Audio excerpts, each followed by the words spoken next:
नमस्कार यशपाल जी, रेबल सदानंद पति, rebel foundation से। कैसे हैं आप?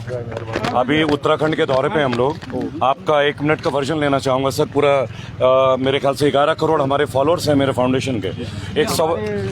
जय हिंद जय भारत। रेबल सदानंद पति यशपाल आर्य जी के साथ इस वक्त नैनीताल में वर्तमान में यहाँ के चुने हुए प्रतिनिधि। सर मेरा एक सवाल है आपसे। जी, मैं एक सवाल आपसे पूछना चाहूँगा सर, और करोड़ों भारतीयों के सवाल है। मैं लोगों के बीच ही होता हूँ सर। आज 16 तारीख को मैं यूएस कांग्रेस में जो बिडेन जी के साथ आपसे एक प्रश्न पूछना चाहूँगा सर। हर भारतीय का प्रश्न है सर। हम लोग मास्क पहनते हैं, मास्क के लिए इतनी सारी चीज़ें। कृषि बिल का भी आप लोग शायद समर्थन करते होंगे सर आप लोग, है ना सर? मेरा संगठन कुछ विचारों को लेकर आता है हमेशा। तो मेरा एक सवाल होगा सर कि आप लोग प्रतिनिधित्व करते हैं, संसद में जाते हैं सर, 5 साल के लिए जाते हैं, 10 साल के लिए जाते हैं, चुन के जाते हैं। आप लोग के लिए जीवन भर के लिए पेंशन का होता है, लेकिन ये जो मेरे पीछे स्थानीय प्राधिकारी हैं जो कि सरकार के चुने हुए हैं सर, इनकी पेंशन क्यों नहीं होती? इनके लिए कोई आवाजें क्यों नहीं उठती?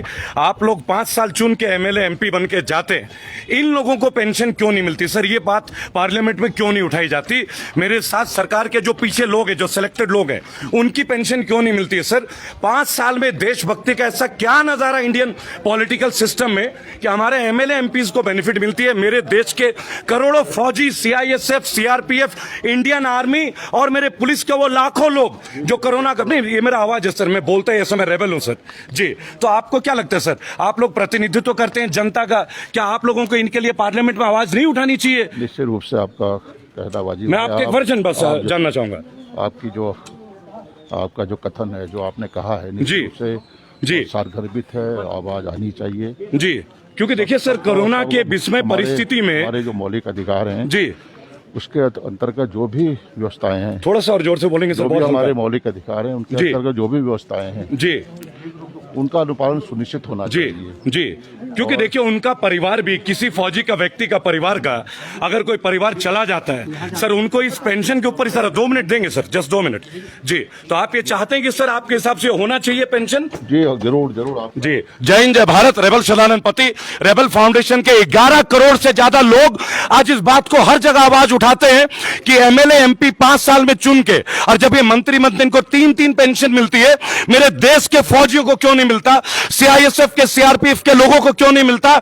सरकार के तमाम संगठित व्यक्ति जो चुन के जाते हैं उनको क्यों नहीं मिलता? और ये मेरे साथ में जो पुलिस के अधिकारी हैं जो 24 घंटे काम करते हैं, जिनको ओवर टाइम नहीं मिलता, आखिर इनकी कोई यूनियन नहीं है, गवर्नमेंट इनकी कोई यूनियन नहीं बनने देती। आज आप कहते हैं कि किसान आंदोलन अच्छा है, चलिए मान लेते हैं। मेरा एक छोटा सा सवाल है, मैं उत्तराखंड के दौरे पे हूं, कल बाजपुर में 10:30 बजे 1500 ट्रैक्टर निकलेंगे दिल्ली के लिए। हम किसी सरकार के विरोध में नहीं है, हमने भी मोदी जी को वोट दिया। तमाम यहां ना तो मोदी जी की बात है, ना कांग्रेस की बात है, ना बीजेपी की बात है मेरे देश की जनता की।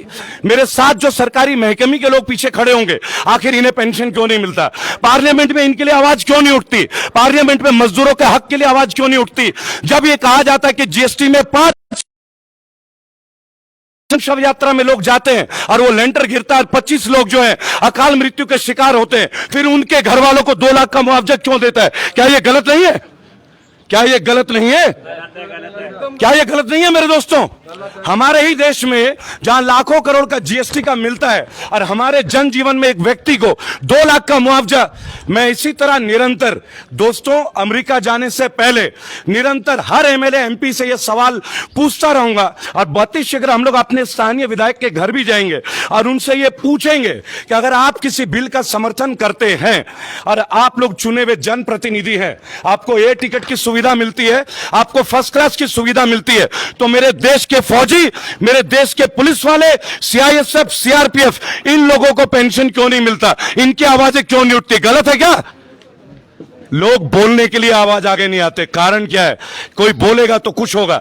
मैं रेबल हूं ना, तो इस चीज से पीछे हटूंगा। पुलिस के लिए भी आवाज उठाता हूं, फोर्स के लिए भी आवाज उठाता हूं, आम जनता के लिए भी उठाता हूं। अगर हम लोग एक सोशल मीडिया में है तो हमारा काम कोई गंदे न्यूज को देना नहीं है, सच्चाई तक आपको पहुंचाना हमारी जिम्मेदारी भी है। पत्रकारिता का एक स्तंभ है। हम अर्नब की तरह पूछता है भारत नहीं करते। भारत क्या है? हम भारतीयों से है। आज नेताजी ने एक बात बोला, यशपाल जी ने बोला कि मुझे आपके विचार अच्छे लगे, और वो कहते पर ये सदन में कब उठेगा?